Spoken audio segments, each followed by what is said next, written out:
Tuhan sertamu.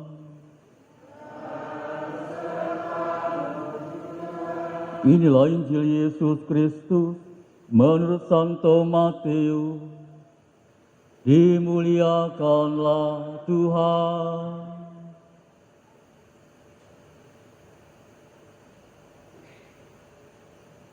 Pada suatu hari, Yesus mengemukakan perumpamaan berikut kepada murid-muridnya.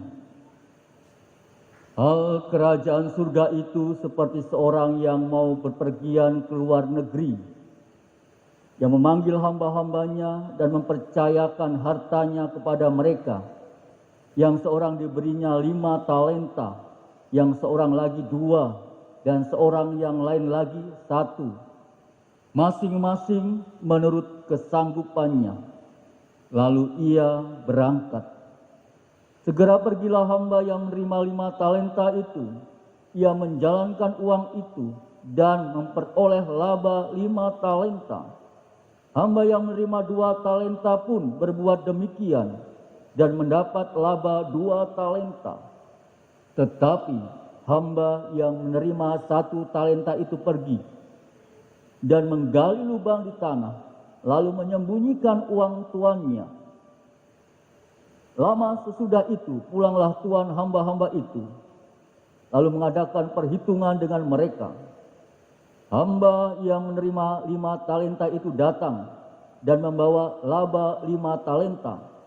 Ia berkata, "Tuan, 5 talenta Tuan percayakan kepadaku. Lihat, aku telah memperoleh laba 5 talenta." Maka kata tuannya kepadanya, "Baik sekali perbuatanmu itu, hai hamba yang baik dan setia. Karena engkau telah setia memikul tanggung jawab dalam perkara kecil, maka aku akan berikan kepadamu tanggung jawab dalam perkara yang besar. Masuklah dan turunlah dalam kebahagiaan tuanmu."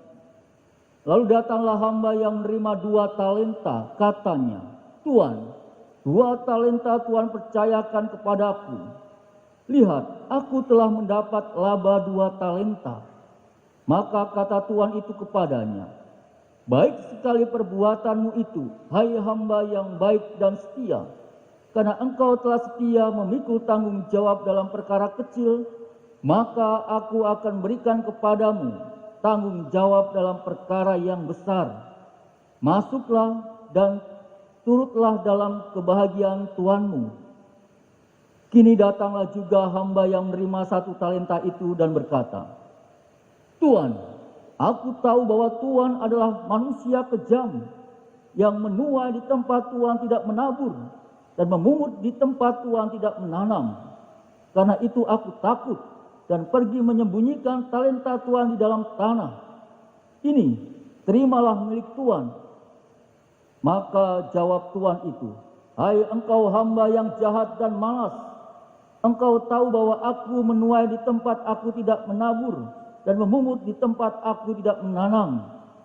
Seharusnya uangku itu kau berikan kepada orang yang menjalankan uang, supaya sekembaliku menerima serta dengan bunganya. Sebab itu ambillah talenta itu daripadanya dan berikan kepada orang yang mempunyai 10 talenta itu. Karena setiap orang yang mempunyai akan diberi sampai ia berkelimpahan. Tetapi siapa yang tidak mempunyai, apapun yang ada padanya akan diambil. Dan buanglah hamba ini yang tidak berguna itu ke dalam kegelapan yang paling gelap. Di sana akan ada ratap dan kertak gigi."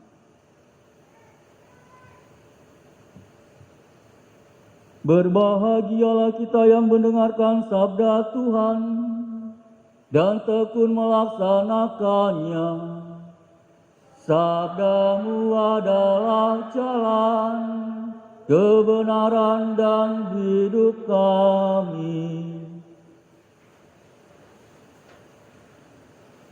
Para suster, Bapak, Ibu, saudara-saudariku yang terkasih dalam Tuhan kita Yesus Kristus, kita tentunya tahu apa arti talenta. Talenta adalah suatu dari sedikit kata-kata dari kitab suci yang telah menjadi bagian dari bahasa kita sehari-hari. Talenta sering diartikan sebagai bakat yang diberikan Tuhan atau keterampilan yang unik seperti yang memiliki suara yang indah, kemampuan memecahkan persoalan-persoalan, entah itu persoalan dalam sekolah, matematika, ataupun bahasa Inggris dan sebagainya yang rumit, atau kemampuan berolahraga. Namun belum sepenuhnya dikembangkan. Dengan demikian kita dipanggil untuk menggunakan dan juga memanfaatkan talenta kita untuk mencapai potensi maksimal kita. Anak-anak muda kita tentunya banyak talenta, banyak yang bisa main gitar, ya, ada yang bisa berolahraga dan sebagainya. Tentu banyak hal yang harus dikembangkan dan juga memberikan kontribusi pada kemajuan masyarakat. Para suster, Bapak, Ibu, dan saudara terkasih, bila kita merenungkan Injil hari ini berkaitan perumpamaan yang diutarakan oleh Yesus. 3 orang hamba yang dititipkan kepercayaan oleh tuannya adalah gambaran tentang diri kita. Itu bukan soal besar kecilnya talenta yang diberikan oleh sang tuan kepada hambanya. Tetapi yang lebih penting lagi berkaitan dengan kualitas dan juga bagaimana kita menjalankan tanggung jawab. Ya.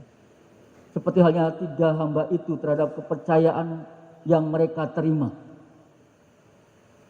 Hamba pertama dan kedua berbuat hal yang sama, yaitu menjalankan uang yang mereka terima sehingga memperoleh laba. Sementara hamba yang ketiga mempunyai uang tersebut dipendam dalam tanah sehingga ia tidak memperoleh laba ataupun keuntungan. Dan perlu kita ingat di sini bahwa mereka diberi talenta dengan jumlah yang berbeda. Sudah disesuaikan dengan kemampuan mereka masing-masing. Saudara terkasih, kita pun diberikan kepercayaan oleh Tuhan. Kita diberikan suatu talenta atau bakat dalam hidup kita. Sejak kita lahir dan bertumbuh sebagai manusia, Tuhan memberi kita kepercayaan sesuai dengan kemampuan dalam kehidupan kita. Dan bagaimana tanggapan kita terhadap kepercayaan yang diberikan Tuhan itu dalam diri kita sekarang? Hanya kita sendiri yang bisa menjawab pertanyaan ini. Ada saatnya nanti Tuhan akan membuat perhitungan yang sama. Apakah kita menumbuh kembangkan kepercayaan Tuhan kepada kita atau tidak, tergantung pada bagaimana kualitas hidup kita. Atau dalam diri kita, bagaimana kualitas kemuridan kita sebagai pengikut Kristus, terletak bagaimana kita bertanggung jawab menjalankan apa yang diberikan Tuhan kepada kita. Apakah kita bertindak sebagai murid yang bertanggung jawab, ataukah kita malah menyalahgunakan tanggung jawab Tuhan itu karena kita lalai pada kepercayaan yang diberikannya. Para suster, Bapak, Ibu, dan saudara-saudariku yang terkasih, bila kita melihat bacaan yang pertama bagaimana sebagai manusia, nilai-nilai potensi diri dalam bertindak untuk bertanggung jawab itu dicontohkan dari nilai-nilai seorang istri ya, yang cakap dari zaman ke zaman, yang tentunya tidak berubah. Ya, ribuan tahun lampau ketika Amsal ini ditulis dengan sekarang, nilai-nilai tersebut tentunya tetap harus dipertahankan. Cukup menarik kalau kita melihat nilai-nilai tanggung jawab. Di sini dilihatkan seorang istri.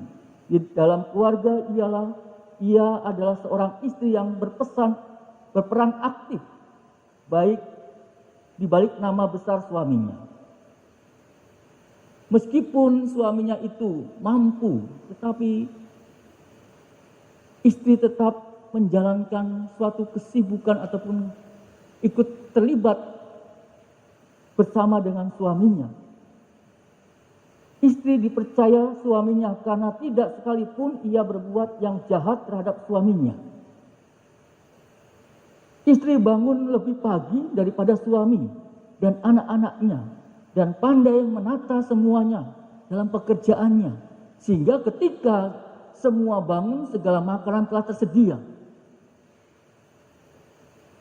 Lalu istri memelihara lingkungan rumahnya dengan keindahan agar keluarganya merasakan bahwa rumah mereka adalah tempat tinggal yang paling menyenangkan. Ada lagi bahwa istri penuh perhatian kepada seluruh isi rumahnya.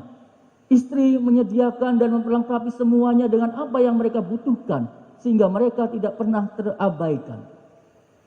Inilah tentunya nilai-nilai tanggung jawab. Ya. Sebagai suami tentunya juga ada tanggung jawab tersendiri. Ya. Sebagai anak-anak pun, ya, mempunyai tanggung jawab dalam hidupnya. Apa yang telah diberikan Tuhan, ya, tentunya harus dipertanggungjawabkan dalam hidup kita, dikembangkan dalam diri kita. Oleh karena itu, saudara terkasih, pernahkah kita melihat ke dalam diri kita untuk menemukan potensi yang Tuhan berikan dalam diri kita? Mungkin selama ini kita sibuk melihat ke kanan dan ke kiri, mengagumi kemampuan orang lain, bahkan mungkin bisa menimbulkan rasa iri hati juga.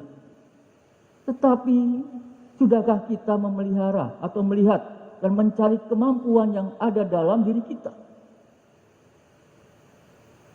Jika tidak pernah menyadari hal itu, bisa jadi kita tidak tahu belum atau tidak mau bersyukur atas potensi yang kita miliki. Selanjutnya, sudah kita menggunakan potensi itu dalam diri kita sebaik mungkin. Oleh karena itu, saudara terkasih, ambillah waktu sekarang untuk menemukan dan menggali talenta yang Tuhan percayakan dalam diri kita. Setelah itu, pikirkan bagaimana cara mengembangkannya agar bermanfaat bagi hidup kita dan orang lain, serta juga bagi dunia, anak-anak muda kita. Ya. Saat ini tentunya haruslah bagaimana tidak hanya meminta dan meminta, tapi bagaimana juga Anda juga harus mengembangkan talenta yang Anda miliki untuk mengembangkan kehidupan Anda di tengah-tengah dunia ini. Sehingga nanti ketika Tuhan menanyakan hal itu, kita telah siap menjawabnya dan telah mampu untuk mengembangkan apa yang kita miliki dalam hidup kita ini. Kemuliaan kepada Bapa dan Putra dan Roh Kudus